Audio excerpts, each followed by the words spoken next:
Good evening everybody, welcome to Apex Racing TV, welcome to iRacing Live and welcome to the Sebring International Raceway for the latest race meeting in the British Sim Racers Mazda MX-5 Cup. And we're not at the full layout here today at Sebring, we're racing on the club circuit, and it is definitely a layout that you don't often see in the iRacing official series or too many of the leagues that race on the iRacing service. And we're going to have 3 races, all in 15 minutes in length. Joining me, a very hoarse Adam Bath here in the commentary box, is Sam Kumo. And Sam, yeah, we were just talking moments before we went on air. Not too many races we see around this Sebring club circuit, so a bit of the element of the unknown coming up here today. Yeah, definitely. Good evening, everyone. This is something that I don't think most of these guys have even raced before, and even the starting line will be in weird spot. I think it is in the twisty bit. So we'll see how the grip is off the line. And yeah, I'm really looking forward to watching this. I'm not sure if I would like to race here, but we'll see how these guys handle it. To be honest, I had no idea where the pit lane was on this club circuit until fairly recently. And yes, the start line, I've raced this layout once back on the console on Forza, and the start line was just before the hairpin. But yeah, I do believe that the start line here on iRacing is in the twisty bit. I think it's through the Fangio corner, I think it's called. So that's definitely going to be interesting with the first corner, a tight 90-degree right. Let's run you through the championship standings then as qualifying comes to an end, as Jamie Ayres puts the car in the wall. Currently in the championship lead it is Stalin Chapalevsky, but he only has a 53-point lead over Ashbeard in second, and he leads a trio of Foxford racing cars with Rob Hartley in third, Brian Holmes fourth, and then Automex Roy Verke in fifth. Only 5 points behind Brian Holmes, so the top 5 really is all up for grabs. Steve Hefford 6th, 7th Adam McNally, 8th Kevin Woods, 9th Law Murray, and 10th Jamie Ayres, and you can see the rest of the top 20 on the right hand side of your screen. Moving on into the Pro-Am Championship, it's Roy Verke leading the way there with Kevin Woods in second and Martin Waltham in third. 2 privateers there, separated by 37 points. Then Max Wright in 4th, 5th Kip Stevens, 6th Ben Landemore, then Adam Delmont in 7th, 8th Peter Van Gool, 9th is Robinson, and 10th Michael Barry. And then in the team standings it is MHR Foxfoot Racing leading the way with Team Momo in second, Automech third, Youth Energy 4th, ProSim in 5th, BAMI Sports 6th, and then a long way back to dmracing.co.uk 7th, Super GT Racing 8th, Just Having Fun Racing in 9th, and rounding up the top 10 in the team standings it is the We Are Grip team. And rounding up the qualify, we currently have Rob Hartley on the pole with 13.0, and only 400ths of a second behind him is Dries Nice, so it's really close up top. We're running through the grid in a moment. Got a nice, relatively big entry here today. 29 cars ready to take to the grid, and yeah, we'll actually see where these cars are starting. Also, we can apologise probably for the cameras that we have today. I don't know if are we actually using the ones on the default, Sam? For this? Yeah, unfortunately here we have to rely on the default cameras, and they are not great because they've been designed for their full course, but we'll deal with it. Yeah, okay. Let's run you through the grid on what is a pretty short lap around this Sebring International Raceway. 2.8 kilometres, 11 corners. Rob Hartley on the pole, Dries Nice second, Stalin Chapalevsky the championship leader starting in third, with Brian Holmes fourth, 5th is Steve Hefford, 6th Ashbeard, 7th Ben Hamlet with Dave Hampson in 8th, a newcomer to the series really over the last few race meetings, but has proven to be pretty good in the Mazda MX-5. Christoph Kiard in 9th, 10th Adam Delmont, 11th Jamie Ayres, 12th Martin Waltham, 13th is Anwar Smith with Peter Van Gool in 14th, 15th is Lee Deemer, 16th Adam McNally, Alan Mitchell in 17th, 18th for Colin Robinson, 19th Ben Landemore, and 20th Max Wright. 21st for Lee Barmer, 22nd is Law Murray, 23rd Dave Christie, 24th Mick Barry, Kip Stevens down there in 25th, and then 26th is Chris Kirkwood. Lando Norris is a returnee to the BSR Mazda MX5 Cup. We saw him in the opening race meeting of the season at Laguna Seca. He's here at Sebring today, and then Roy Verke in 28th, and then Kevin Woods rounding up the 29 car field. And a grid big enough really, Sam, today that we won't just have constant full reverse grids in the offering. No, I don't think so, but we still have fairly high numbers on the reverse grid wheel, so I think they will be large regardless. And also I just spotted that Lando Norris is here again. He was also with us on the IMSA SOF race that we did just before this one. Ready to go then, and you can see there the cars lining up in the middle of the Fangio left-hander, and you can see the pit lane entry is just to the left. Here we go then, first race of the day, 3 races, 15 minutes in length, and race 1 is underway, and you can see the cars lighting up the rear tyres away from the line. It's a good start from Rob Hartley actually, but who's going to get second place into the first corner? It looks like Chepelevsky might have the opportunity up the inside here, almost close to contact there between the Momo racing car and the ProSim car. And now Stane Chepelevsky under pressure straight away from Brian Holmes, the Foxfoot car, trying to get a position already as we go into Tower Bend, and gets run into almost by Steve Hefford. It's as you were inside the top 8. They're all in the same positions where they started, Sam, but there's a car around at the back. That's Lee Deemer. Yeah, I'm currently kind of struggling with these cameras, trying to find something that shows the cars itself and not just trailers and crowds. Yeah, these I wouldn't trust iRacing to do an outside broadcast if these are the cameras that we are getting here. Brian Holmes possibly running a bit wide on the exit there of the left-hander through the big bend. That is what it's called here at turn 6, and then into the hairpin, the hardest braking point on the circuit here. And Rob Hartley already starting to gain a bit of an advantage, about 7/10 of a second lead for the Foxwell racing car. Secondary's nice, third Stane Chepelevsky, fourth is Brian Holmes. They come out of the final few sections of corners and over the timing line to complete the opening lap. I believe the timing line is somewhere around there, and into the first corner. Yeah, it's certainly not easily visible. I don't think so, is it? Yeah, we're going to have to wait to see what the official positions are like as we get to the end of the race. Side-by-side racing between, I'm trying to see who it is. I think it's Christoph Kiard and... Yeah, and Jamie Ayres. Jamie Ayres, yeah. Just about saw who they were going into Tower Bend. This is the battle over the 10th and 11th. Hard right here, Sam. It's another 90-degree right-hander, and it separates the club circuit from the full circuit. I wouldn't call it an overtaking opportunity, but if you really outbrake the driver in front, you could probably get a move done there. Yeah, I think with these cars you can just make the moves whenever you can. It's not as dependent on the racing line draft and just getting the best exit. You can kind of force your way through. Well, that's what makes this BSR MX5 Cup so entertaining to watch. Of course, we were on the Nordschleife for the other week. Now we're here on the Titan Twisty Sebring International Raceway. That's how quickly the series can change. About to complete the second lap of the race then. Over the timing line they go then. And yeah, the top 8 all stay in the same positions where they started. Adam Delmont up 1 position since the start. And judging from the early going, Sam, the drivers are going to have to be pretty forceful with their overtakes, because we're not seeing too many so far in the early stages. Yeah, well, we have seen some side by side, but it doesn't seem like there's just easy ways to make a pass, and they really have to work with it. And here we have for 16th place between Waltham, Norris, and Max Wright. They have a very good battle here, and I believe Norris just gained position over Max Wright. Leader Lando Norris, man on the move, up 10 positions. He knows how to get the overtaking done around the circuit at least. The next car after him, who's made the most positions, is Kevin Woods, who's at 4 positions to 25th. So Lando Norris emulating British touring car driver Ash Sutton, who was in action at Thruxton today. Don't know how he got on, but yeah, driving in a completely different track to this one. And yeah, Lando Norris up to 17th position. Next on his hit list is Martin Waltham, who hasn't had the best race so far, down 4 positions. And Martin Waltham, he's going to be getting a mirror full of Lando Norris at the moment, Sam, as we come out to complete the 3rd lap. Yeah, and we are currently on board with Norris. Good tip from our colleague Andrew Woodhouse there. The cameras, if they are bad, let's just go on board. At least we can see some action this way.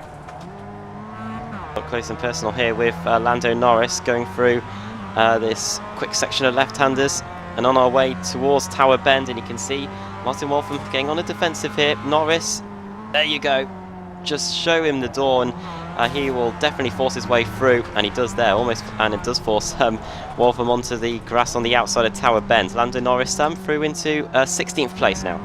Yeah, and Waltham all the way down to 18th. Well, he just gained the position back from Lando Moore, who ran wide on that entry. And ahead of them there was a good battle going on also between Peter Van Gool. Oh, Lando Moore lose the car again. So yeah, there was a good battle ahead of them as well between Mitchell Smith and Peter Van Gool. Oh yeah, and behind them, Anwar Smith and Alan Mitchell as well. Two Youth Energy cars in the mix there. Driven by Anwar Smith and Adam McNally. Peter Van Gool behind them, looking a bit racy here as we come over the line to complete lap 4 of the race, onto lap 5. Not looking at the inside into turn 1. Probably the least likely corner to get an overtake done on this circuit, but coming up to where Lando Norris was able to get that move done a lap ago through those quick sequence of left-handers and then into Tower Bend. And you can see Adam McNally covering the inside, something that Martin Waltham didn't do on the previous lap. And I think, Sam, if you cover just the inside line and for the majority of these corners, as Adam McNally takes to a bit of rally cross, you can do a relatively good job of keeping the driver behind you. Yeah, that's the default defense on most of the corners, and especially those that if you have 2 corners in the same direction, just cover the inside line and you should be good to go. Through the big bend then, and up to the hairpin. There goes Peter Van Gool to the inside, but then goes back to the racing line, and Adam McNally pretty good on the brakes. And this group of cars are starting to catch Jamie Ayres in front of them. It looks like the Ayres might not have had the best lap, and the Momo racing car could be right with them. And while Smith's dropping down the order on my timing screen as well. He's had some incident. Let's take a look back and see what happened. Well, Smith, car 88, Youth Energy driver. Yeah, that was some incident in the... Was it the hairpin? Yes, it was. Yeah, just on the run to the line. Oh. Trying to go too wide on the exit there. Smith was on the grass, came back on, and then hit the side of what I believe was Alan Mitchell. Yes, it was. And yeah, Anwar Smith has to get going again, but he's now in 23rd. Make that 25th. It looks like he's dropping down a few more positions. Yeah, and I'll tell you what, this is really messing with my sense of direction. Just trying to identify these corners and kind of put it together in my head. You and me both. So we'll probably get used to it by the end of the battle for the 3rd place. Oh yeah. Make it 2nd place. Aye. Oh dear me, it's all kicked off here. What's happened? Chapelevsky's dropped down to 8th. Oh dear, who was that? Brian Holmes. Up the inside of Dree's nice. That's what kick-started this chain of events. The Foxford car gets turned sideways. Sterling Chapelevsky goes into the back of him. Steve Efford says thank you very much and swoops around the outside of all of them. And Ash Beard is another beneficiary along with Ben Hamlet and Dave Hampson. Chapelevsky and Brian Holmes losing out big time there. Yeah, big mistake there, and I think it was maybe overconfident by the Foxwood Racing guy driver there, trying to overtake 2 guys on one go. On to lap 7 then, 7 minutes to go. We're not going to get too. We are going to get quite a few laps done around here, of course, due to the short nature of the circuit. But the new order is Rob Hartley leading Drees Nice by 3 seconds. 3rd is now Steve Hefford, so we've got a Momo car represented there. And then 4th is Ash Beard, 5th Ben Hamlet, 6th is Dave Hampson, Sterling Chapelevsky 7th, with Brian Holmes 8th, Adam Delmont 9th, and Christoph Kiard rounding out the top 10. And after that incident, Brian Holmes has now Adam Delmont for his company. Oh yeah, and really have to defend into this hairpin. See what happens then. Into the hairpin they go. Delmont's up the inside. Brian Holmes couldn't really do anything about it, but he is going to try and get the cut back on the exit. And the Youth Energy car has to give him the space. So we go through Fangio, and Brian Holmes looks like he's got the position back for now. Very close there. Well, it looked closer on my camera, but then just as they go to the next one, it's not as close as that. But yeah, into the first corner as they go in front of the trees. Adam Delmont was ahead momentarily, but is now back down to 9th position and is now having to fend off Christophe Kiard, the French driver in 10th position, who's lost a spot since the start of the race. But trying to look around the outside into Tower Bend there, trying to shape up a move on the Youth Energy car. Yeah, just not quite close enough this time around, but he is keeping up. Looks like Peter Van Gaal, Adam McNally, Lando Norris and Alan Mitchell seem to have exchanged positions somewhere. There we go. Looks like Peter Van Gaal's been able to move into what is 12th place now. McNally down to 13th. And Lando Norris was also able to dispose with Alan Mitchell. So that's now put him into 14th position, a gain of 13 spots so far for Lando Norris. And so far we also have just one retirement. It seems like Dave Christie, he retired on lap 5. We are currently on lap 7, just started lap 8. Well, Dave Christie never seems to have any luck at all in the BSR MX5 Cup. The commentator of the Not Kill Racing circuit, of course, up in Scotland, and he'll be hoping for better fortunes in the second and the third race of the day, which of course have reversed grids. However, unfortunately, due to his retirement, he won't be able to participate in that, so we'll be starting at the back for the second race. But yeah, Dave Christie out of the race already, and the last car running at the moment is Mick Barry in 28th. Train starting to form here with Hefford, Beard, Ben Hamlet and Dave Hampson. This is a train really from second on back, actually, if you include Dries Nice in there. Rob Hartley's really scampered away with this at the moment. Rob Hartley, of course, third in the championship standings, will be able to gain some points here, and is going to do so, actually, really, Sam, because the likes of Stanislav Chapelewski and Ashbeard, they're quite a bit of a way now from Rob Hartley after that contact down at the hairpin. Yeah, looking at the lap times, Dries Nice is the slowest guy in this pack, so I don't know, he might have some damage there. I'm not sure, it's hard to say because we don't have the close-up cameras here. But we'll see if he is able to hold on to it. Pretty tight in technical circuit, and I know it's only a 15-minute race, but Dries Nice, he's been away from the series a while. Could he be having to get used to the tyre aspect of these Mazda MX-5s again? Possibly, but I've also heard that with the current tires, the car is easier to at least recover from mistakes or a little bit of slides, where it used to be very unforgiving, especially on chicanes and changes of direction. Well, Dries Nice is the only car inside the top 6 that was the laps in the 1:14s on that last lap. Everyone else was in the 1:13s, so he's definitely got some work to do here inside the final 3 minutes of the race if he wants to hold on to his runners-up spot. He's got the Momo car of Steve Hefford bearing down on him as we go under the bridge and into the hairpin.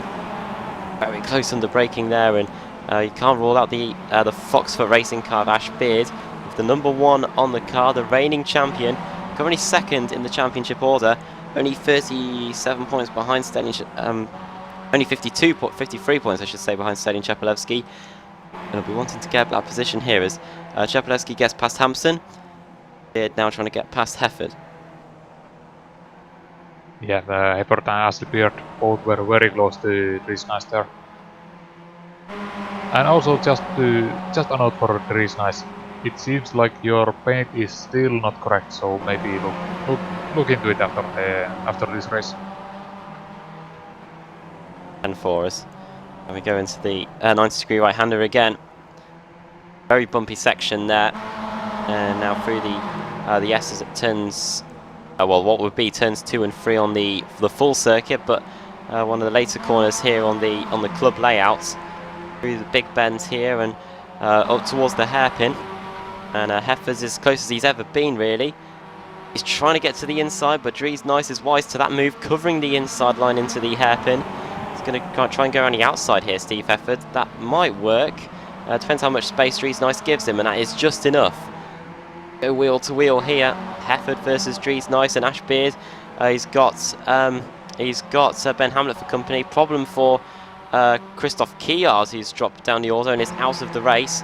I'll try and get a replay of that in a moment. But top 4 separated by, as Andrew Woodhouse would say, a T-Co's here as we go through turn 1 again on lap 12 of the race, and Sam, probably 2 laps to go. Yeah, it's about 1 minute and 13 for the lap. So that's okay. Just take a look at what happened to Christoph Kilar.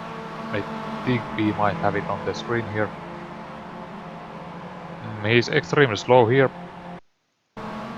but doesn't really explain what happened to him. I'm trying to work out myself. Oh, that is badly damaged car. Yeah, it is. I think he might have picked up a a knock at some point.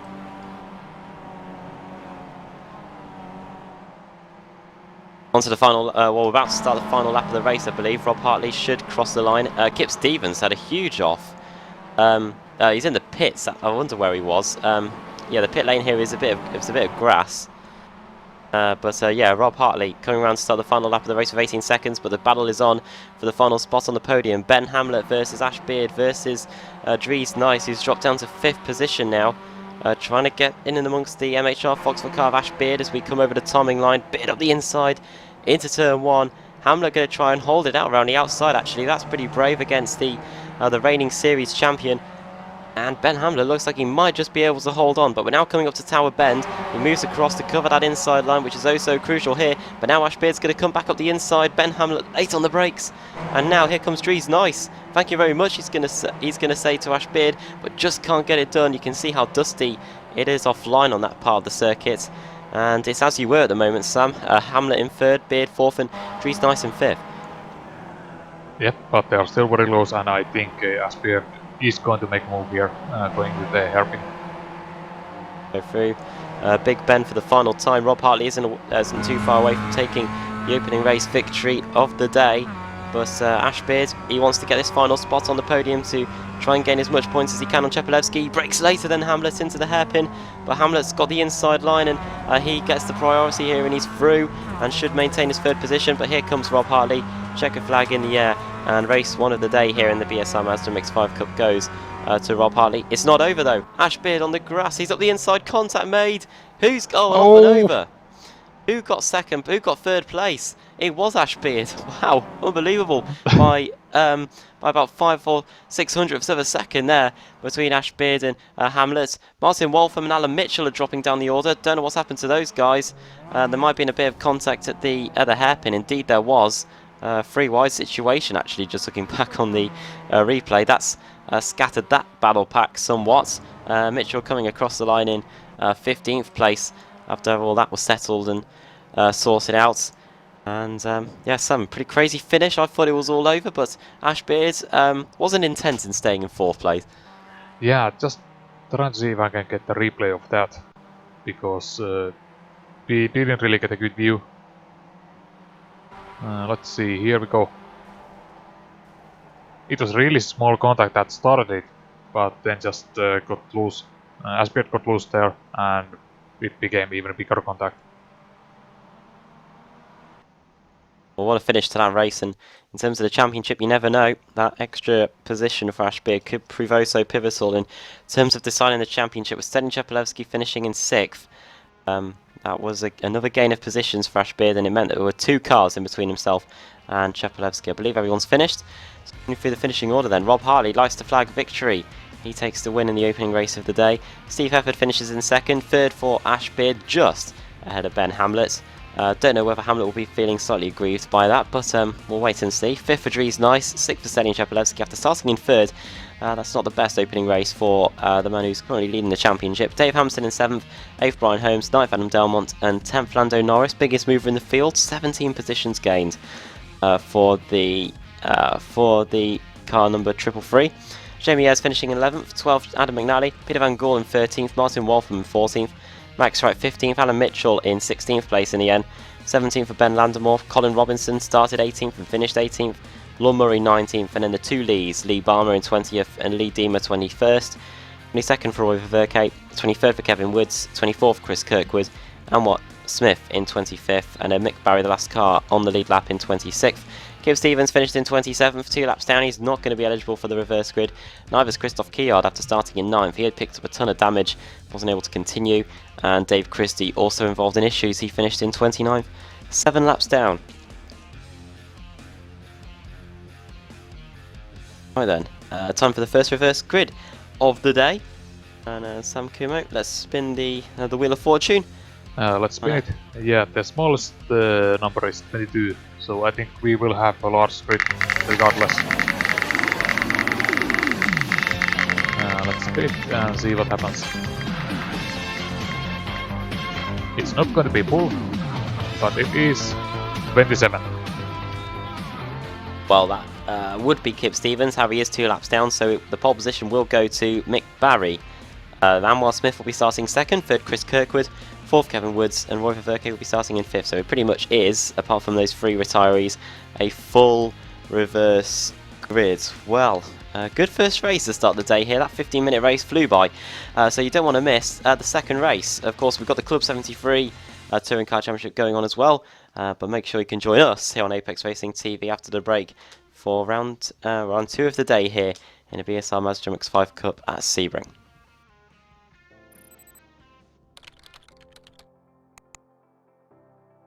iRacing.com is a sim racing game that combines a true-to-life racing experience with an online community of virtual racers from all over the globe. iRacing offers a multitude of officially licensed cars and tracks, laser scanned with millimeter accuracy. Their car models and mechanical systems are based on real-world physics and engineered in cooperation with manufacturers and race teams. iRacing's web-based interface allows members to compare stats and test drive any combination of car and track instantly. Their skill license system ranges from rookie to pro, ensuring members are always pitted against those with similar skill sets. Members are able to sign up for a weekly race series, compete in time trials, host a private race with friends, and participate in racing leagues created and run by the community. With over 60,000 members, iRacing works in partnership with renowned motorsport organizations like SRO Motorsports Group to deliver virtual races based on the real-life Blancpain GT series. iRacing's Blancpain Endurance Series features team racing, giving members the ability to build a team and participate in races ranging from 3 hours to 24 hours. Additional partners include NASCAR, IMSA, V8 Supercars, IndyCar, allowing members to race in their very own 24 hours of Spa, Bathurst 1000, Daytona 500, and many more. iRacing.com, delivering the most authentic racing experience short of getting into a real race car.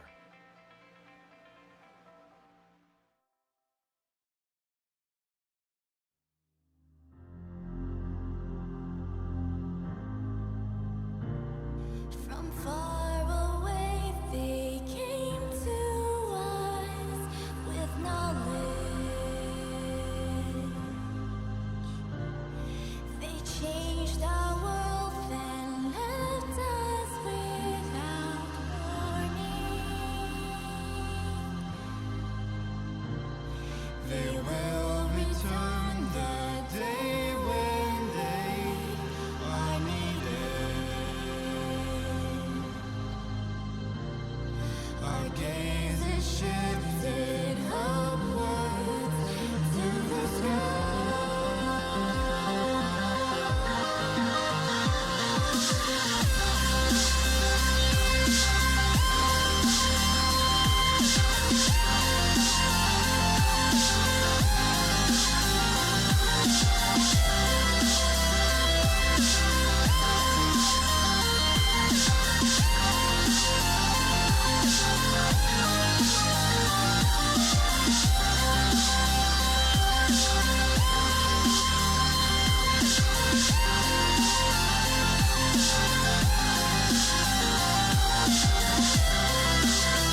Nick Tandy, what a move. Truex in the outside, contact made. 56 slides it at a 4.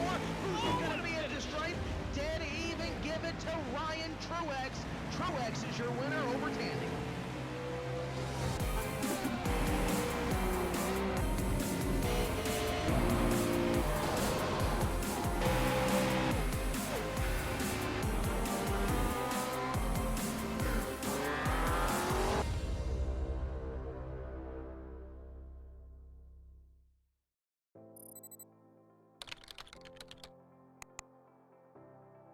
iRacing.com is a sim racing game that combines a true-to-life racing experience with an online community of virtual racers from all over the globe. iRacing offers a multitude of officially licensed cars and tracks, laser scanned with millimeter accuracy. Their car models and mechanical systems are based on real-world physics and engineered in cooperation with manufacturers and race teams. iRacing's web-based interface allows members to compare stats and test drive any combination of car and track instantly.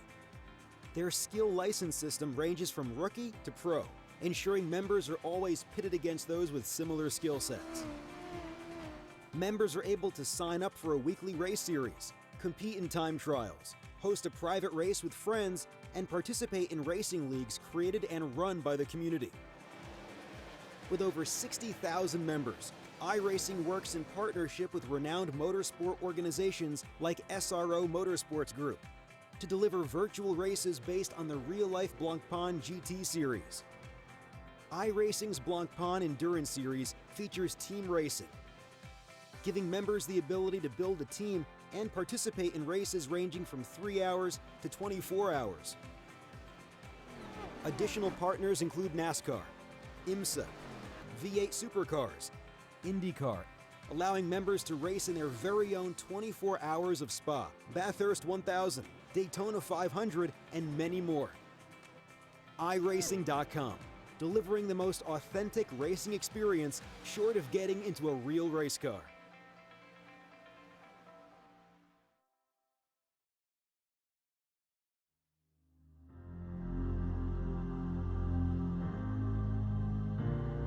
From far away they came to us with knowledge. They changed our world and left us without warning.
Welcome back to Apex Racing TV, welcome back to Sebring, and welcome back to the club layout here in the BSR MX5 Cup.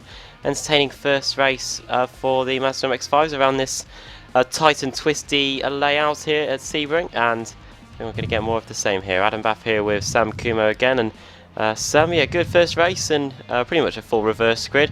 We'll see what overtaking powers these drivers have in the second race. I think they shown those overtaking powers frequently during the season, and if they find a way to make the pass in some of the harder tracks that we've been into, I think they should be having no issues here, as we saw in the first race. And yeah, big grids. Lando Norris, he was definitely one to watch in the opening race. He gained 13 positions, which almost was able to get a spot inside the top 10. He's probably going to be another one to watch in this second race.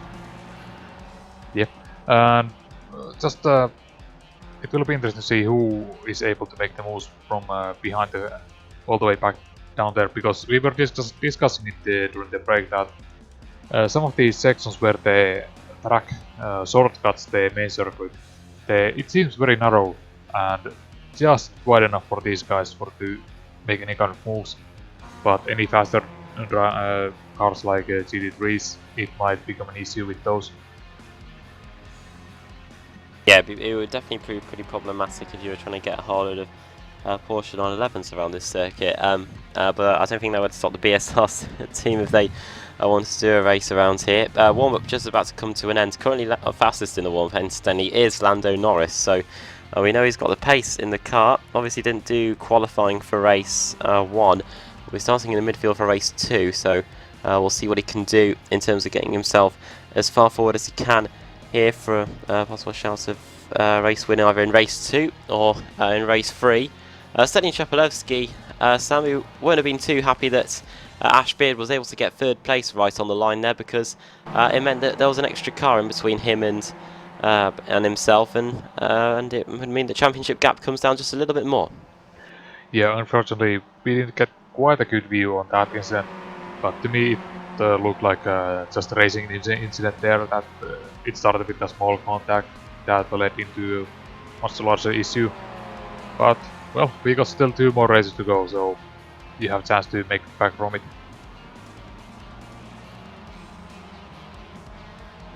Checkered flag is out, so let's run you through the starting grid then for the second race of the day. On pole position is Mick Barry, second Anwar Smith, third is Chris Kirkwood, fourth is Kevin Woods, fifth is Roy Verke, sixth Lee Deemer, seventh Lee Barmer, eighth Lorne Murray, ninth Colin Robinson, and 10th is Ben Landemore, 11th Alan Mitchell, 12th Max Wright, 13th Martin Waltham, 14th Peter Van Gool, 15th Adam McNally, 16th for Jamie Ayres, 17th Lando Norris, 18th for Adam Delmont, 19th Brian Holmes, and 20th Dave Hampson, 21st is Stanislav Chapelevsky, 22nd Dries Nice, 23rd Ben Hamlet, 24th Ashbeard, 25th Steve Hefford, 26th our race 1 winner Rob Hartley, and starting in the back in 27th place it is Christoph Kiard. We are missing Dave Christie from the grid. We are also missing Anwar Smith.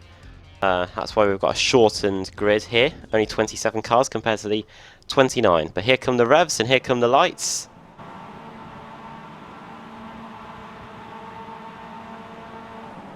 Underway again for race 2.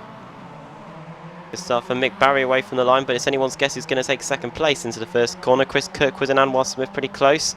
And off go, they all go off. The top 3 all off into the grass. And who's that's going to take the lead? It's Kevin Woods. Quite unbelievable, really. Roy Verke up into second position. These guys will need to be careful while rejoining the track. And we don't want to see any more contact unfolding going into a tower. That might be, yes. Oh dear. Oh dear, indeed.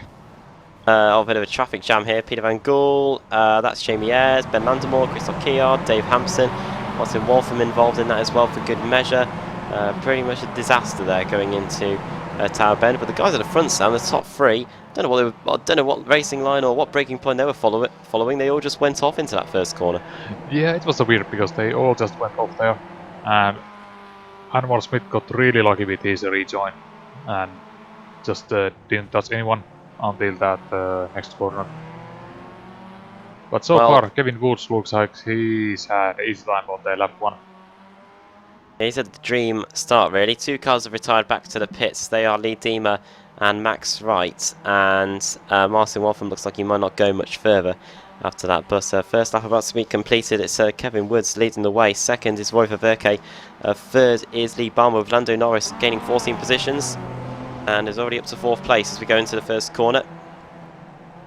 He nearly goes off, but who's that trying to make a position? That's Stanislav Chapelevsky. He's going wheel to wheel with... that's McNally. That's Adam McNally. I believe he just made the pass. Into the right-hander at Tower. Yeah, that's McNally and Hefford. And Chapelevsky just in front of those guys. Into this tight right-hander. Not much room. And contact's made. And around goes Adam McNally. We just saw that before they disappeared. Yeah, that was Hefford, and who was the other participant in that incident. Adam McNally gets going again in 13th place. Lando Norris up into 3rd position. Looks like he's been able to get past Lee Barmer, and Chapelevsky might follow him through at this race as we go into the hairpin here. A lot of action in the early going here in race 2. Chapelevsky up the inside of Lee Barmer, and the man who's leading the championship going into this race meeting is up into 4th. Yeah, clean pass there, and now Brian Holmes is also looking to make his pass, make his move past Lee Palmer. They go then through the final corner. Over the line they go into the first corner. This 90-degree right-hander. Around the outside goes Ben Hamlet on Lee Barmer as well. So that is Hamlet through into 6th position. 17 positions gains for Hamlet after not getting on the podium in race 1. He'll be eager to try and get that sorted out in race 2. As you can see, a whole load of cars trying to rejoin the race in the pit lane here. That's where the pit lane is on this circuit, about halfway around the lap. Side-by-side racing just further down the order. That's Adam Delmont and Ash Beard going into this 90-degree right that separates the club circuit from the full circuit. And as wheel-to-wheel action continues, Ash Beard up the inside. The championship, the reigning champion with the number 1 on the car, the MHR Foxford Racing driver through, and he's now up into 9th place. Adam Delmont pushed down back into 10th. But I think he comes back here with Hefford, gets good run to the hairpin. There's a little look at the inside, and yeah, he's got it done, Steve Hefford. So Lando Norris has taken the lead from Kevin Woods, it looks like. Indeed he has. That looks like a move that surely would have been set up on the exit of the hairpin.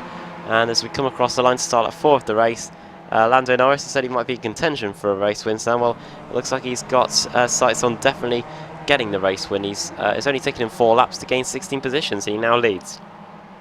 Yeah, and I think that might be even 17 positions, because the graphics you're seeing is when they previously crossed the finish line. So we are already just on the lap 3, and he has made multiple positions, and probably the fastest mover, if I'm not wrong. Well, see if anyone's able to keep up with him. Stanislav Chapelevsky might be one to give him a run for his money. However, he's currently stuck behind Roy Verke at the moment. 1 official retirement so far. Max Wright has left the session. We'll see him hopefully again for the final race of the day. But at the moment, Stanislav Chapelevsky trying to get it done around the outside. He better watch out, because here comes Brian Holmes in with a shout of getting up the inside into the final few parts of the lap. Of course, Brian Holmes has had a bit of contact in this corner in the opening race of the day, and Stanislav Chapelevsky was a big loser from it. But here comes Stanislav Chapelevsky right on the rear of Kevin Woods. This is a battle for second on the track, and it's a battle that's not going to last too long, it looks like. Chapelevsky up the inside, but that will quickly become the outside for the first corner, and Chapelevsky swoops around the outside, and a bit of contact there as Hamlet gets into the back of Kevin Woods, and it might not be over here. The MHR Foxford Cup, Rob Hartley, Brian Holmes, sorry, nearly turning him around. Yeah, just trying to get some good views here. They're just side by side, 2x2. Trying to bring the best possible cameras we can here. This Sebring Club circuit into the 90-degree right-hander, and that's the Foxfoot. That's the Momo racing car, I should say, on the grass. That's not this. It's a Foxfoot driver, but it might have the Momo racing livery. It's Dries Nice. He's in 7th position now. Another 15 positions gained for him after finishing 5th in race 1. He's currently in 7th in race 2. And here he's going for the 16th position. Oh, who was that? That was Chris Kirkwood stopped on the entry to hairpin. Yeah, he's a few laps down, I think, Chris Kirkwood. He just allowing the field by before he gets going again. Battle here between Rob Brian-Holmes and Roy Verkerk. This could be another position lost for the Automech driver, but reasserts his ground here and doesn't just lie over and let the Foxfoot car get by. But this is losing Brian-Holmes a bit of time now, Sam, to Ben Hamlet in front of him. Yeah, I wouldn't expect Roy to just keep the position. He's a veteran of the BSR series, and he really knows how to race. Maybe just not quite up to speed this time around here at the Sebring, but he will be fighting for the position with everything he's got. That's one thing you really get to learn about in the BSR series that we cover on Apex Racing TV, attacking driving and defensive driving, and that is Brian-Holmes through, and Verkerk might also get passed by Dries nice for good measure. Indeed he does, so nice reasserts his position in the top 5 that he had in race 1. He's back there now. In fact, Lando Norris, our race leader, 16 positions gained, Serhiy Chepolevsky 19 positions gained, Ben Hamlet 20, Brian-Holmes 15, and Dries nice 17 positions gained. So those guys very successful races. Ashbeard might be about to join them. He's just got past Kevin Woods, and next on his list will be Roy Verkerk. So we could pretty much end up again, Sam, with almost exactly the same top 5 as we had from race 1. Yeah, it's surprising to see these guys moving up so quickly. I don't think neither of us expected it to be so easy to pass on this track.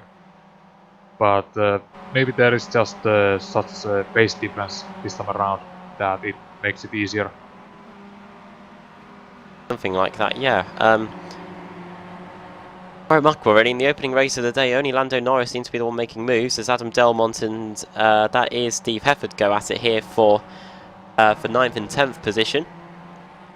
Yeah, we didn't see too many overtakes apart from Lando Norris in that opening race, which inclined us to think that we wouldn't see too many overtakes around this tight and twisty club circuit here at Sebring, but we've seen overtakes in abundance here as Hefford gets into the back of Adam Delmont as they go on their way towards the hairpin. Yeah, Hefford lining up a pass here, but Delmont is defending the inside line. But Hefford is able to brake much deeper into that corner. Right around the outside. On. Momo car's got a bit of damage. Just in front of them, Ashbeard's finally got past for Verkerk, but this is the battle over 9th and 10th. Steve Hefford versus Adam Delmont. It'll be close here up the inside into turn 1 as we start lap 8 of the race. 5 minutes to go here, or just under 6 minutes. And Hefford is through. That's him up into 9th position now. 16 positions gained for him. Definitely starting to see a swing in terms of pace here in the BSR MX5 Cup. Although takes done by the quicker guys in the series, and the likes of Anwar Smith, Colin Robinson, who all started near the front, they've all now started to drop down the order. And on 11th place, Lee Palmer is currently under attack by Lord Murray and Rob Hartley. Oh yeah, pretty close stuff going on here. Automech car also involved, and the MHR Foxfoot, the familiar livery that we see there with Rob Hartley. Hartley up 13 positions. And problem for Lee Balmer possibly. Was in 11th. He's off just before the big bend. I think the Automech car may have... Oh no, it's the blue and white car. He goes off on the exit and does hit the tyre barrier as well, so he might have picked up a bit of damage there. Yeah, just taking a look at it on the replay. He clips the curb and loses the control. And off the barriers even. That's dropped him now down as far as 17th. He may even have to come into the pits to make some repairs. Shame really. Roy Verkerk, he hasn't given up actually, because Ashbeard's gone off. That's what's happened. And Ashbeard has now been demoted to back down to 7th position, and another free pass for Roy Verkerk. Here comes Hefford. He's going to get past. That is Adam Delmont. In fact, Adam Delmont's not giving up yet on his battle with Steve Hefford, but Hefford continuing to close in on Kevin Woods, and Ashbeard, he'll be hoping to get back past Roy Verkerk as they have to now lap Christoph Kiard. Just trying to get Lee Palmer has ticket for the repairs. Although if he's going to have to do major repairs, it's not going to be enough for this race. Drivers do have a fast repair, but Barmer in the pits for quite some time. On the inside goes Hefford on Kevin Woods. But that is another overtake for the Momo Racing car, and Hefford now into 8th place. Up for him is Ash Beard. However, Beard has set sight on Roy Ververke in front of him. Another driver with 17 positions gained in this race. We've got 1, 2, 3 of them. Dries Nice with 17 positions gained, Ash Beard 17, and the same for Steve Hefford now. And just behind Hefford, Adam McNally and Lorne Murray are pretty close together. This is a nice train actually that we've got on our hands here. McNally in 12th, Lorne Murray in 13th, 14th Van Gaal, and Alan Mitchell in 15th. Yeah, this is something that we've seen all throughout the race. Just these small battle trains here going on. And I think another will form up behind Roy Ververke soon enough. He's the only driver in top 6 who is not in the 1 minute 14s. His previous lap time was 1 minute 16.4. And if Ashbeard is able to just run the kind of lap times he was running in the previous race, he should be able to catch up.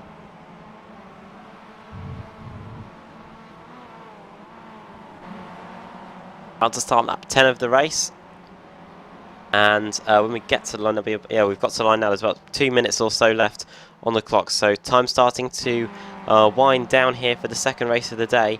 Anwar Smith has got Martin Waltham for company. Those two are going wheel to wheel as we go through the final corner, and also Rob Hartley and Kevin Woods may have just exchanged positions. Indeed they have. So Rob Hartley returns to the top 10 with Kevin Woods pushed down to 11th as the race concludes here. And a lot of close racing still unfolding throughout the field. Ben Hamlet again has got an MHR Foxfoot car for company. It was Ash Beard in race 1. Now in race 2 it is Brian Holmes, and those two they are squabbling over as a final moment on the screen. Once again they're squabbling over 3rd position. Ben Hamlet definitely won't be wanting to give it up this time. Yeah, it looks like that Ben might have had some small mistake on previous lap because it was much lower than his previous one. He's able to hold off Brian Holmes this time around, but he's really gonna have to defend it all the way to the finish line.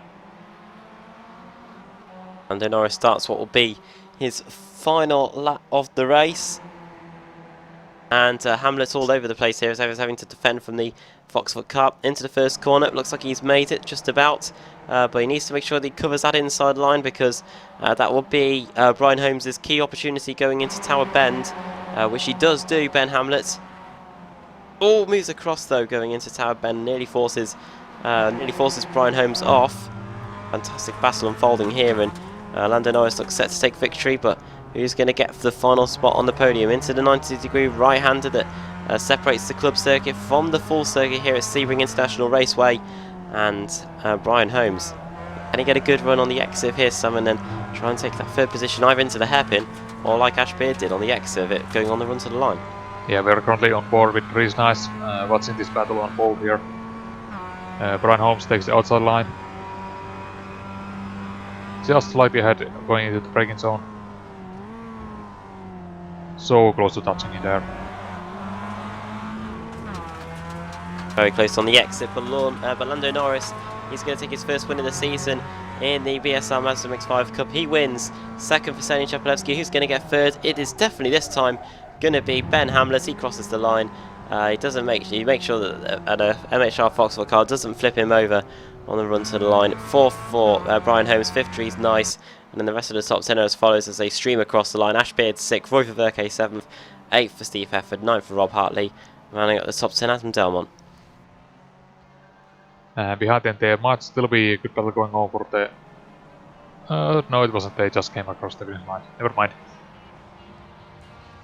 Pretty Let's close. see who is the last guy on the lead lap. Is it Christoph David Kield. Hampson? Kield's a lap down, I do apologise. Yeah, Colin Robinson has just come across the line. And Dave Hampson, yeah, 18th place. He should come across the line now and finishing spot. And But I just just heard from Max White that he was out of fast repairs, and that's why he couldn't get the car repaired in time. okay. Well, looking at the cars that started inside the top 10 that finished there, we only had one. Yeah, that was it, and it was Roy Verke that started 5th and finished 7th. So quite remarkable, really, how powerful the quick drivers are around this circuit. Not too many straights either, so it's all about the entry and the exit, the corners around the circuit. I'm probably explaining why we've got the quick guys working their way through the field so quickly here in this second race. Yeah, just thinking about it, there is really this entry into the hairpin. That might be the only place where the drivers have just a moment to breathe and relax. Unless, of course, they are going to be under attack by someone from behind.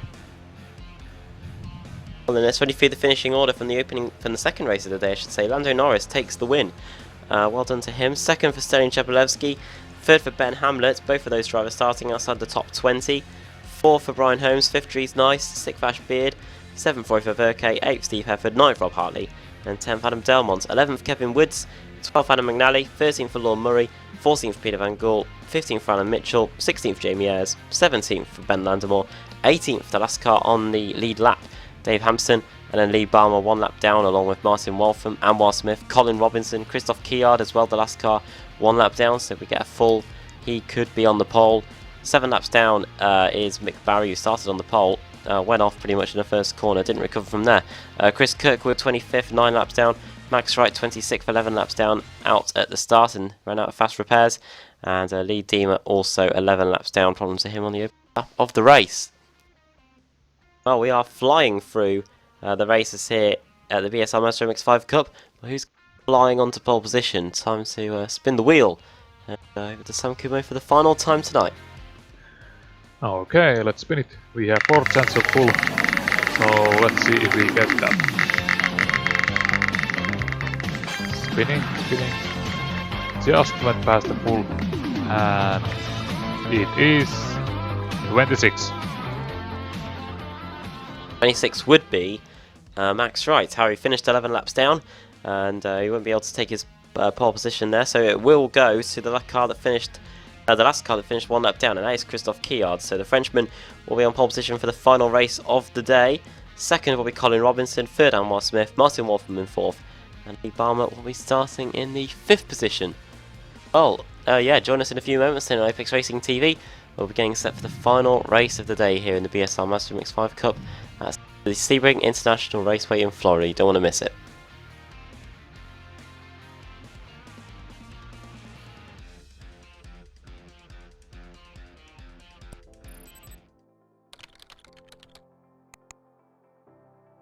iRacing.com is a sim racing game that combines a true-to-life racing experience with an online community of virtual racers from all over the globe. iRacing offers a multitude of officially licensed cars and tracks, laser scanned with millimeter accuracy. Their car models and mechanical systems are based on real-world physics and engineered in cooperation with manufacturers and race teams. iRacing's web-based interface allows members to compare stats and test drive any combination of car and track instantly. Their skill license system ranges from rookie to pro, ensuring members are always pitted against those with similar skill sets. Members are able to sign up for a weekly race series, compete in time trials, host a private race with friends, and participate in racing leagues created and run by the community.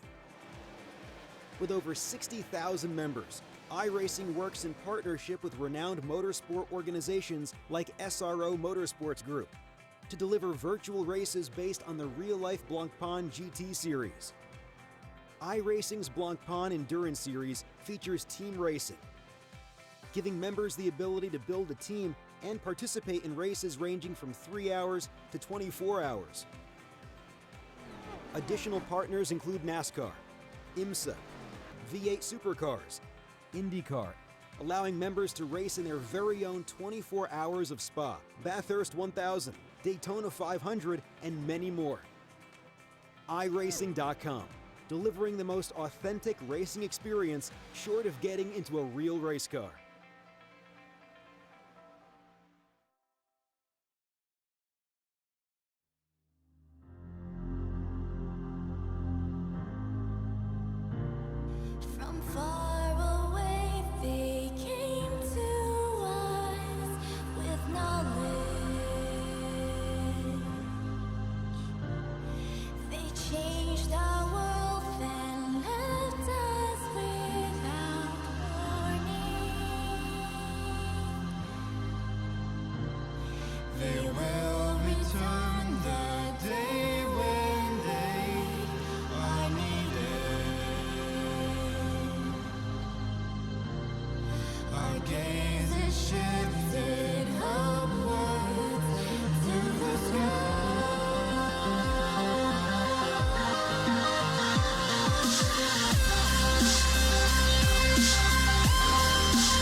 Nick Candy, what a move. Truex in the outside, contact made. 56 slides it at a...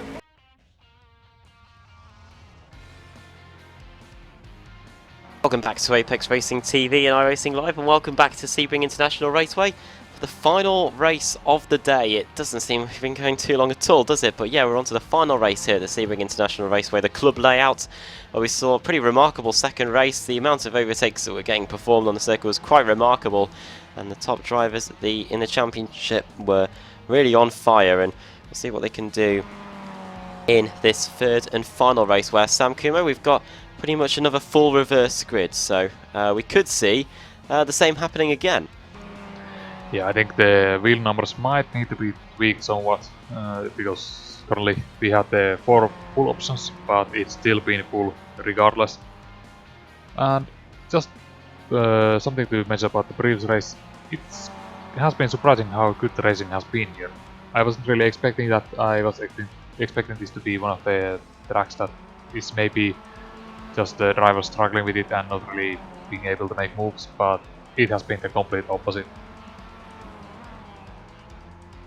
Well, what do you think the reason is behind that? Is it because of the lack of straights that we've got? I know the slipstream is usually the great equaliser in these BSR MX5s. Is it really more down to the skill of the driver on the brakes and the way they can get the car set up around the circuit?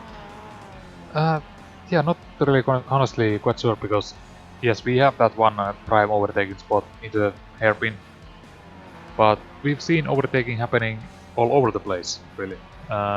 Maybe it's just the kind of weird lines that you have to take with these shortcuts that we are taking instead of the main circuit.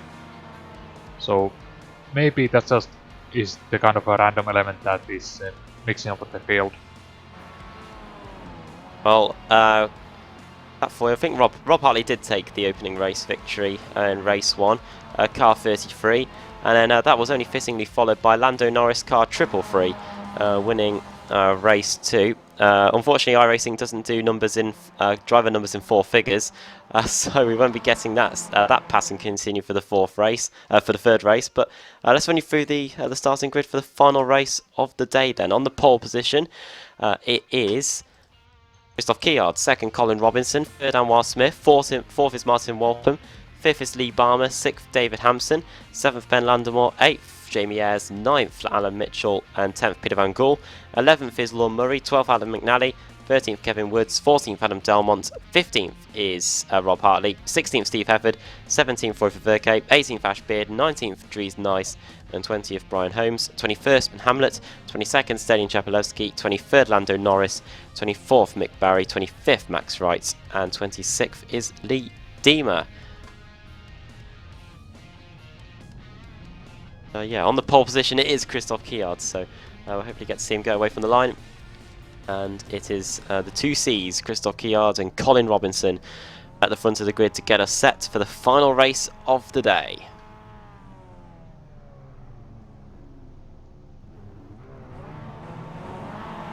Here we go.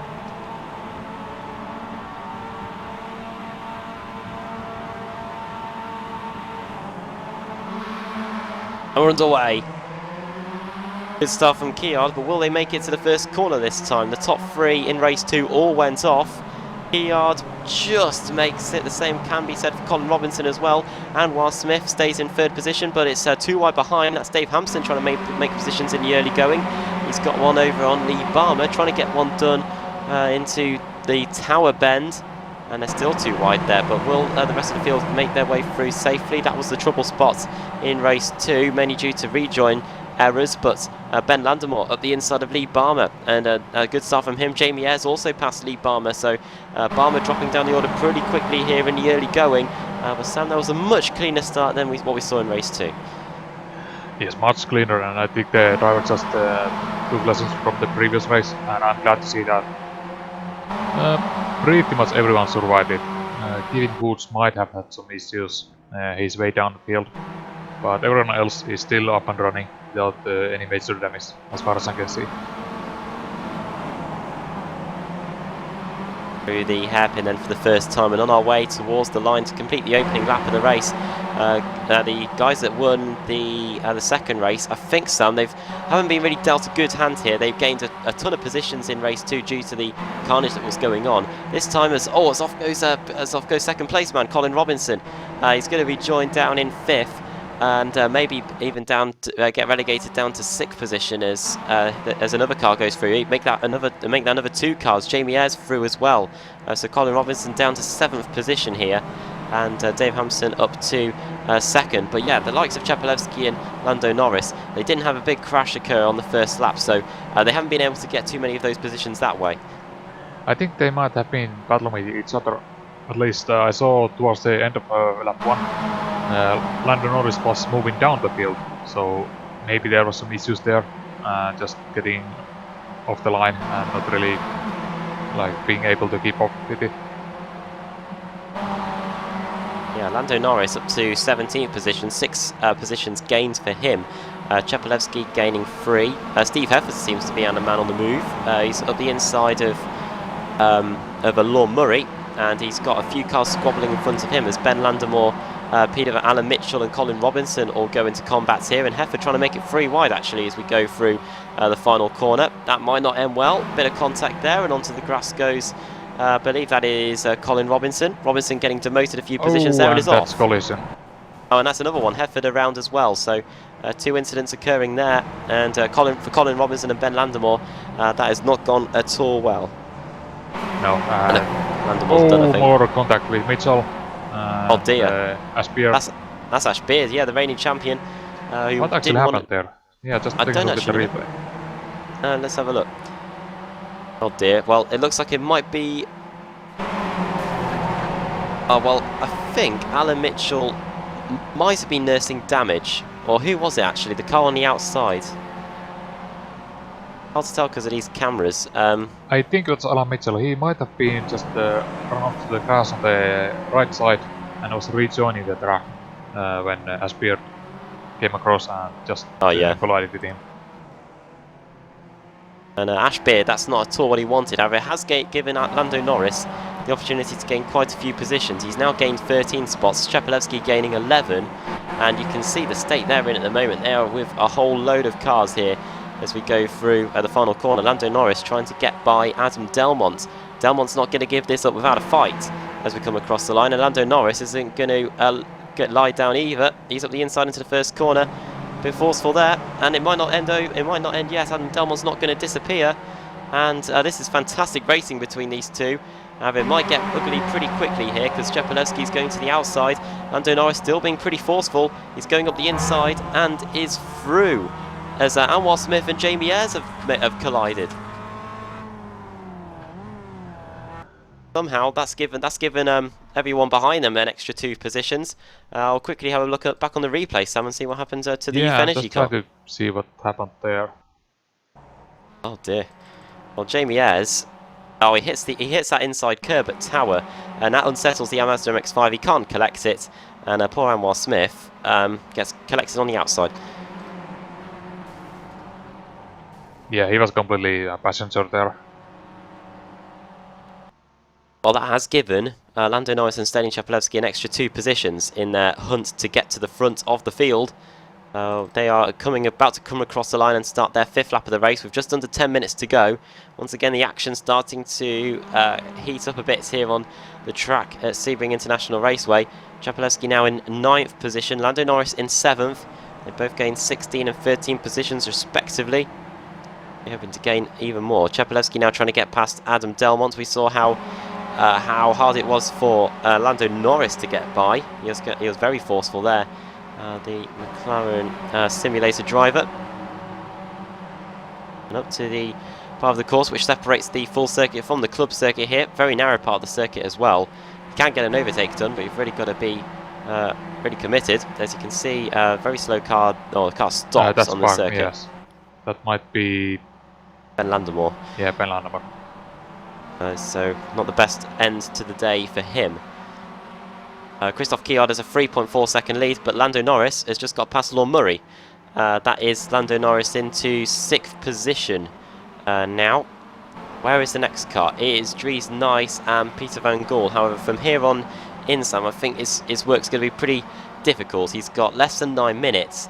However, he is 9 seconds away from the leader. And I know Lando Norris is quick, but I don't think that's enough time for him to get the lead. Maybe a podium might be the best he can hope for in this third and final race. Yeah, I think so. Just looking at the lap times, Christoph Killard has been able to run. He is fairly quick, and it will be a hard job for Lando Norris and Cebilevsky to catch up to the front. And even Hampson and Walton, they are not slow either. The battle unfolding here for the final spot for best of the rest, I should say, between Peter van Gool and Dries Nice. This isn't what they want though, because this is going to allow Lando Norris to close in even more. As Lee Diemer's dropping down the timing screen. He was in 14th position. That is the part of the club circuit, I think. Yeah, that's part of the circuit which separates the 4th from the club. And it looks like Jamie Ayres has used the chrome horn again there. It might not have been his fault in the Tower Bend incident with Anwar Smith. But it looks like he might have just gone into the back of the MHR Foxfoot car there. Yeah, Lee Diemer certainly got a helping hand there. Bump and run, maybe. To continue. Bump and run, maybe even a smash and grab. Yeah, that is a massive shame for Lee Diemer. I think he's got going again in 18th position, but that is not at all what he would have wanted. He's got his MHR Foxfoot teammate there in Brian Holmes, so those two not having the best race either. Neither is Ash Bidd, actually, another of their teammates after that collision earlier on with Alan Mitchell. He's down in 14th position, the number 1 driver. But back to the front as Stelian Chapelewski's got past Lorne Murray, so has Rob Hartley. Looks like it might have been a quick mistake for Lorne, and that allows everyone through. Well, yeah, Lorne just got marked there. All of them made past him. And now, let's see, Peter van Gool is the next guy ahead. His previous lap was 1:15, so... Oh, battle for second on as well. Martin Wolfram versus Dave Hampson. And that is Martin Wolfram through into second place now. What about Dries? What about Lando Norris and Peter van Gool though? You can see that Lando Norris has got a bit of damage actually to the front of his Mazda MX-5, and yeah, he's going to try and get a spot inside the top 5 here as we go through the final corner to start lap 8 of the race. 6 minutes to go here, and we'll see what the lap times are like. 39 for Dries Nice, 16.0 for Peter van Gool, and he gets hit, and around he goes.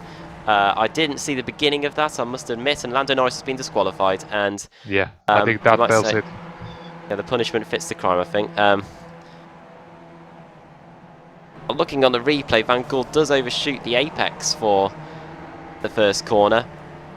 Lando Norris just tips the right rear around, and a 2x becomes a 4x with Van Gool hitting the wall, and yeah, that is the end of Lando Norris's race. And it might be the end for Peter van Gool as well. He has stopped on the circuit and returned to pits. Same for both of them. Lando Norris was shaping up again to provide a scintillating storm through the field, and Peter van Gool was doing everything he could to stop him, and unfortunately for them it's both ended in disqualification for Norris and a retirement for Peter van Gool. Well, what this means then is that Christoph Kjær has a 3.2 second lead over Martin Wolfram. Dave Hampson is still in 3rd.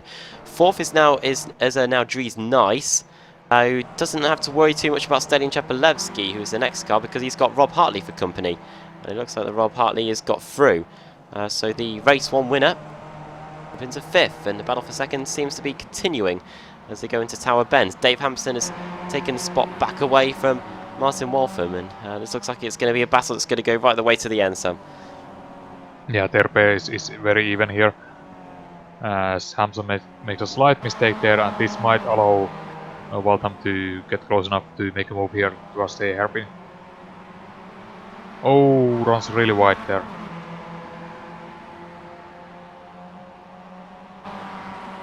Right, doesn't he? And that's surely going to ruin his straight line speed. What can Martin Wolfram do? Started 4th on the grid, up to 3rd, into the hairpin. Different lines being run here. Looks like Martin Wolfram's going for the later exit so he can have the best possible speed going down this front straight, which isn't straight in the slightest. Yeah, here he comes over the line to start lap 10 of the race. 3 and 3/4 minutes to go around this circuit for the final race of the day. And into the first corner. Way through, but Hampson running out wide on the exit. Martin Waltham looking like he can run tighter lines through, well, at least that first corner anyway. On their way to Tower now. You can see the Tower on the left-hand side if we've got the cameras right. And Adam McNally is out. Adam McNally has had an issue. He's towed back to the pits. He was in 11th, but now he's towed back to the pits. What has happened to McNally? And Sam, it is a big one. Yeah, pulling up the replays here.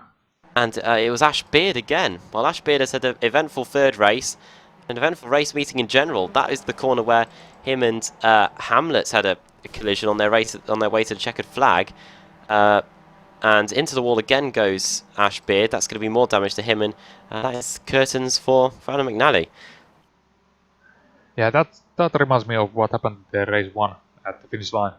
Just a small tap, then caused a loss of control, which led to a big impact. Well, both of them retiring to the pits, and we've got a retirement list that's starting to grow actually here now. 18 cars still running, in fact 19 actually. Peter Van Goor's back on track. McNally, Beard, Norris, Smith, Robinson, Ben Landemore and Ben Hamlet all out in this final race of the day. Usually the most chaotic, and it's proving to be so here. And Christoph Kiard starting to lap traffic now, such is the short nature of this circuit. Dave Hampson has got a stable lead over Martin Waltham in second and third. And then, yeah, Kevin Wood, and then fourth is Dries Nice, with Rob Hartley relatively comfortably ahead of Stelian Chepelevsky as well. Chepelevsky might have to worry about Steve Hefford in the not too distant future. And Roy Verkerk has just got past Jamie Ayres.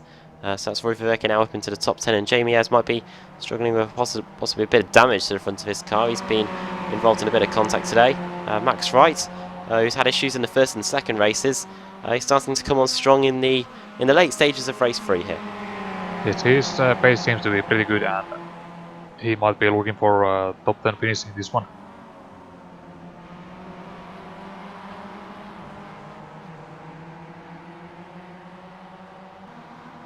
On our way then towards what could be the penultimate, I think it is the penultimate lap of the race. We've got just under a minute to go, and Christoph Kiard is enough of his way around the lap that we should get one more lap in here. And the battle for second place is by nowhere means settled. Dave Hampson and Martin Waltham both pretty close to each other. Lap times last time around, Hampson did a 14.1. Likewise for Waltham, the gap between them though was just 200ths of a second in terms of lap times. 14.13 for Hampson and a 14.11 for Martin Waltham. So great battle here for second position as we enter the final stages of the race. Christoph Kiard should cross the line with about 10 or less seconds to go on the clock, and that should give us one more lap around this circuit. 13 laps of racing here in the final race of the day in the BSR MX5 Cup around Sebring International Raceway, the club circuit, the club layout providing surprisingly some fantastic racing here. I didn't think it had the opportunity to do so, but it's definitely proving its worth here. And Martin Waltham, Dave Hampson, he's got to withstand the pressure from Martin Waltham for just another 2.82 kilometers. Yes, and looking at the times, Hampson has been able to catch up to Kilar just slightly, but it's not going to be enough. He's still 2.5 seconds behind. And Waltham is in that half a second bubble that we've seen people being able to make the moves, go for the passes. Also behind them, Chepelevsky and Hefford, they are very close together. And Chepelevsky and Steve Hefford, two BSRTC veterans, going at it here. Oh, you can see Hefford's all over the inside curb on their way towards the hairpin. How close is Christoph Kiard to the line? He's just going into the hairpin now, but Chepelevsky might have to do a bit of last-ditch defending here. He's moving about across the circuit to try and disturb the slipstream from Hefford. Hefford, I think, is going to the inside line. I can't see because the bridge is in the way, but he doesn't get through. Christoph Kiod, though, is about to come through and take the win. The Frenchman takes the checkered flag and wins the final race of the day. Second is going to be Hampson. Third is going to be Waltham. Is it going to be Cheppy? Is it going to be Hefford? It is going to be, I think, Steny Czepelewski just at the line ahead of Steve Hefford. And behind them, there seems to be more overtakes going on. That's Lorne Murray versus Adam Delmont. Who got that at the line? That was Lorne Murray by 200ths of a second. Quite a strong outfield here. Max5 versus Jamie Ayres. Drag race to the line between those two. And it is the Automet car that comes out on top by 0.2 of a second over Jamie Ayres. So late flurries of activity here. Brian Holmes, he's got a few cars with company as well. I think those ones, though, are laps down. Brian Holmes comes across the line and takes 15th position. Kevin Woods on his way. And the last car on the lead lap is Mick Barry. And Sam, the pack was pretty strung out in that final race due to the collisions that we had. Once again, plenty of overtakes, really. The likes of Nice, Hartley and Czepelewski, who started outside the top 15, working their way back inside the top 5 and top 10. Yeah, good race and a good finish this time around with drag racing towards the line. Just a flawless drive by Christophe Gillard.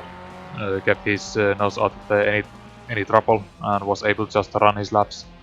Maybe he wasn't the fastest guy, but he was able to just hold on to it and bring home the victory.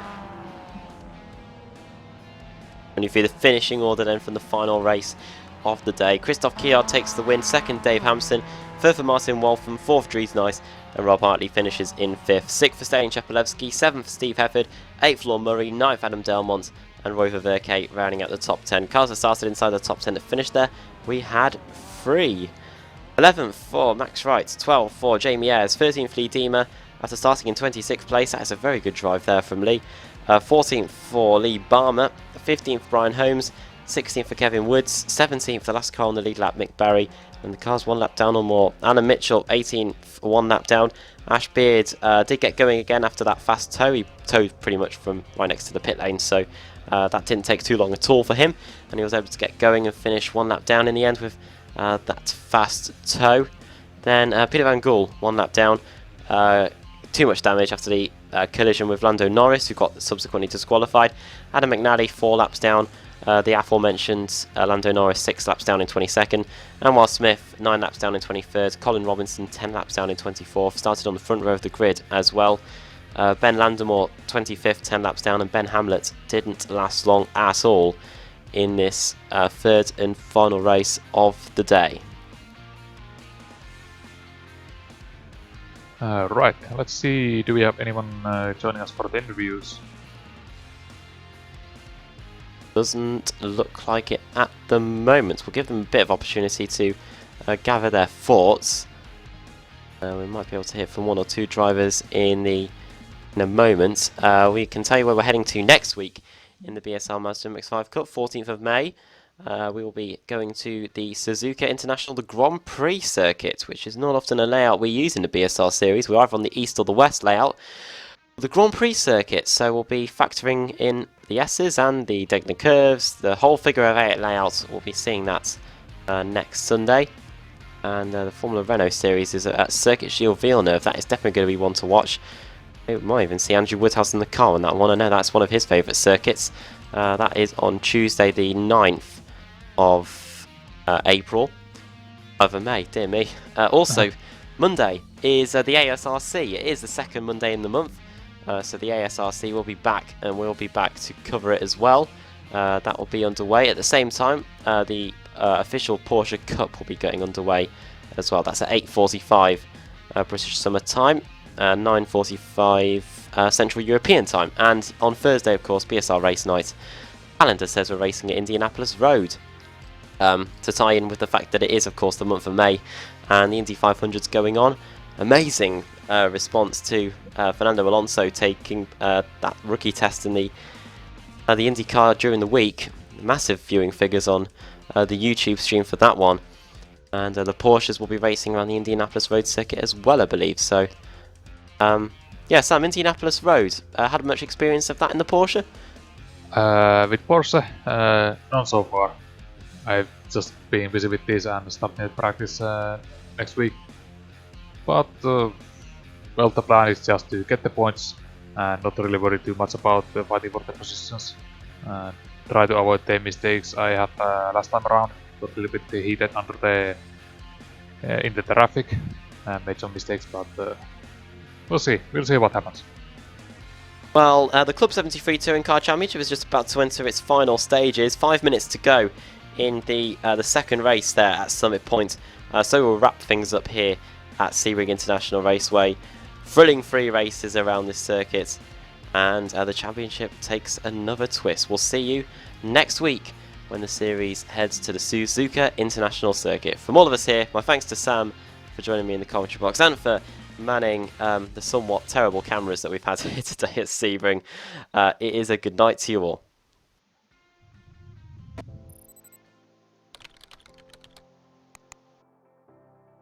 iRacing.com is a sim racing game that combines a true-to-life racing experience with an online community of virtual racers from all over the globe.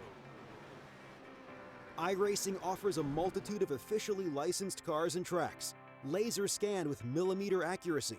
Their car models and mechanical systems are based on real-world physics and engineered in cooperation with manufacturers and race teams. iRacing's web-based interface allows members to compare stats and test drive any combination of car and track instantly. Their skill license system ranges from rookie to pro, ensuring members are always pitted against those with similar skill sets. Members are able to sign up for a weekly race series, compete in time trials, host a private race with friends, and participate in racing leagues created and run by the community.